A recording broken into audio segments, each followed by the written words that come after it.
बिस्मिल्लाहिर्रहमानिर्रहीम। दरूद मोहम्मद व आले मोहम्मद की ज़ात पे अल्लाहुम्मा सल्लि अला मोहम्मद व आले मोहम्मद वाजिल फ़रज व आले मोहम्मद।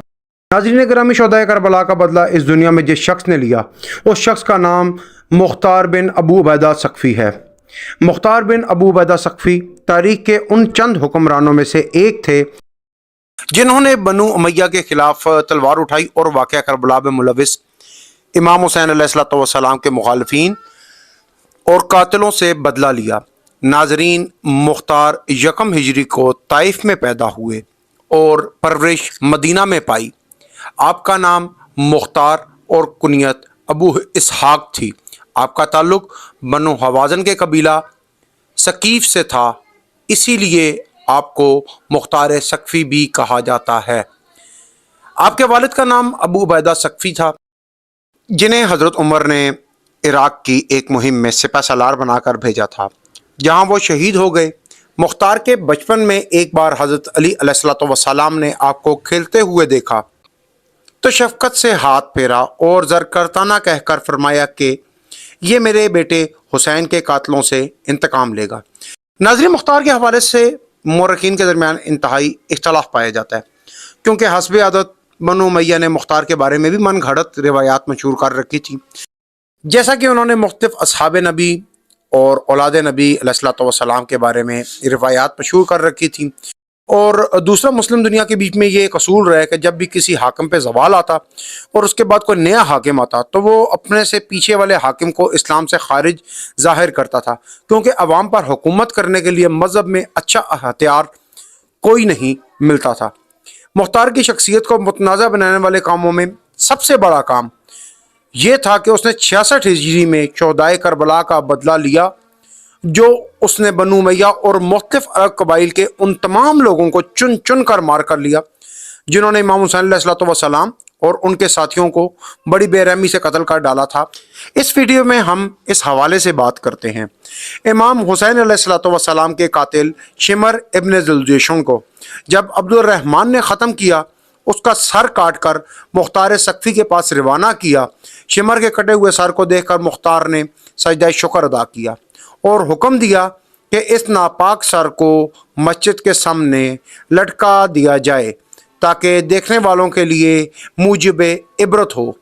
बाद अज़ां उसके सर को खोलते हुए तेल में जलाकर राख किया गया।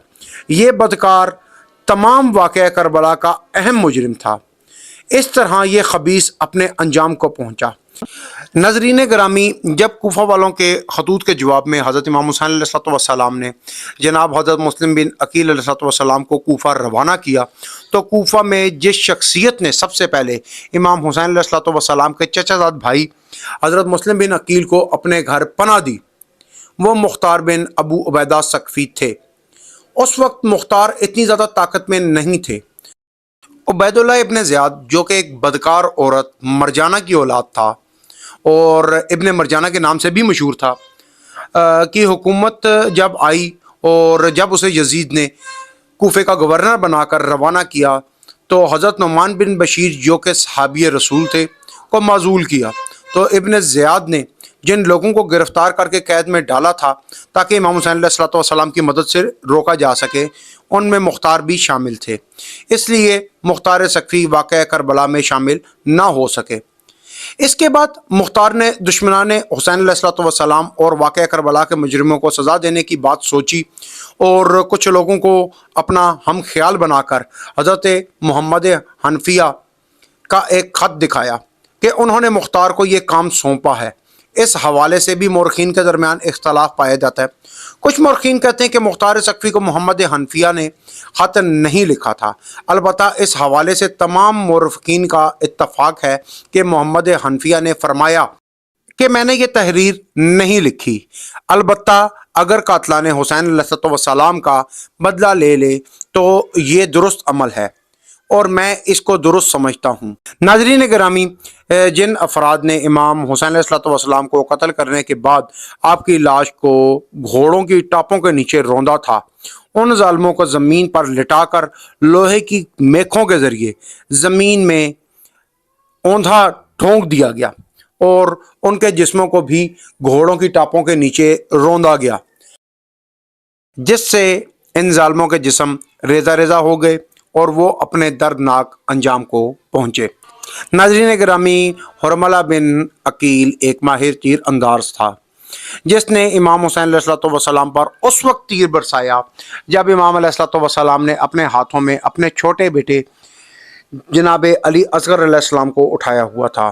جناب علی اصغر علیہ السلام 6 ماہ کے تھے جب یہ واقعہ کربلا پیش آیا، جب بدبخت حرملہ سے بدلہ لیا گیا تو اس پر بے شمار تیر برسائے گئے۔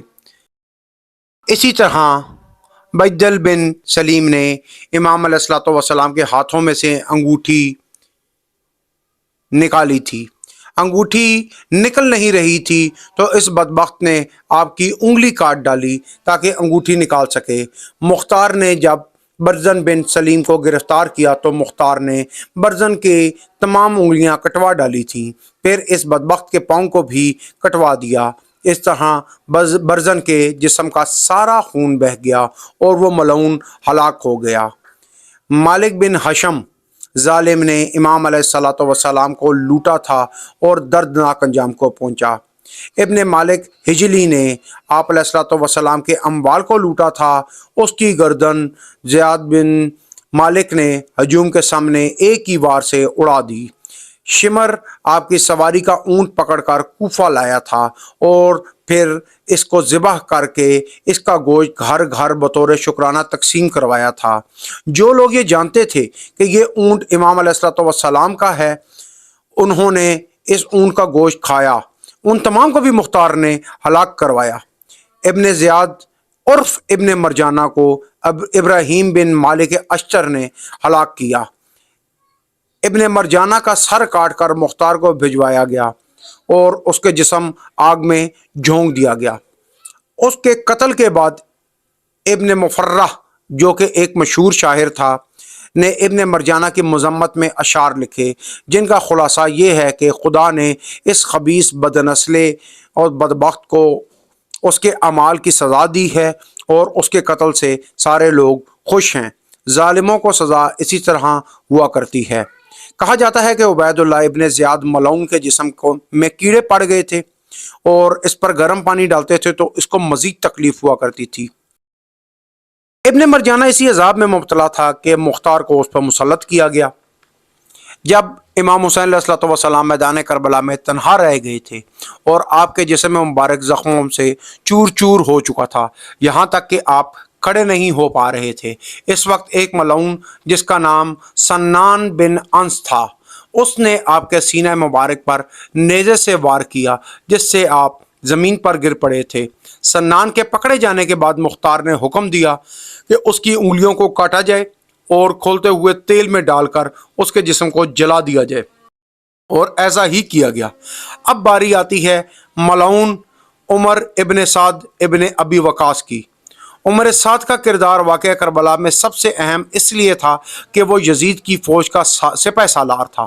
مختار کی فوج کے ایک سپہ سالار ابو عمیر نے اس ملعون کو فی النار کیا اور اس کا پلید سر مختار کے سامنے پیش کیا گیا۔ جب اس کا نجس سر مختار کے سامنے لا کر رکھا گیا تو اس وقت مختار کے دربار میں عمر سعد کا بیٹا بھی موجود تھا۔ مختار نے جلاد کو بلوا کر اس ملعون کے بیٹے کا سر بھی تن سے جدا کروانے کا حکم دیا، کیونکہ وہ اپنے باپ کے ہمراہ کربلا میں موجود تھا اور واقعہ کربلا میں اپنے باپ کا شریک کار تھا۔ یعنی جن جن لوگوں نے میدان کربلا میں ظلم کیا سب کا انجام عبرتناک ہوا، اور ان سے جس نے بدلہ لیا وہ صرف مختار اور اس کا گروہ ہی تھا۔ کربلا میں ظلم کرنے والے یا تو مختار کے ہاتھوں قتل ہو گئے یا پھر بچ جانے والے خدا کے حکم سے اندھے ہو گئے تھے۔ ابن کثیر، تاریخ طبری اور ابن عساکر وغیرہ میں ان ظالموں کے حالات و واقعات کو تفصیل سے بیان کیا گیا ہے کہ اللہ رب العزت نے ان ظالموں کو اس ظلم کے بدلے عبرتناک سزا تک پہنچایا۔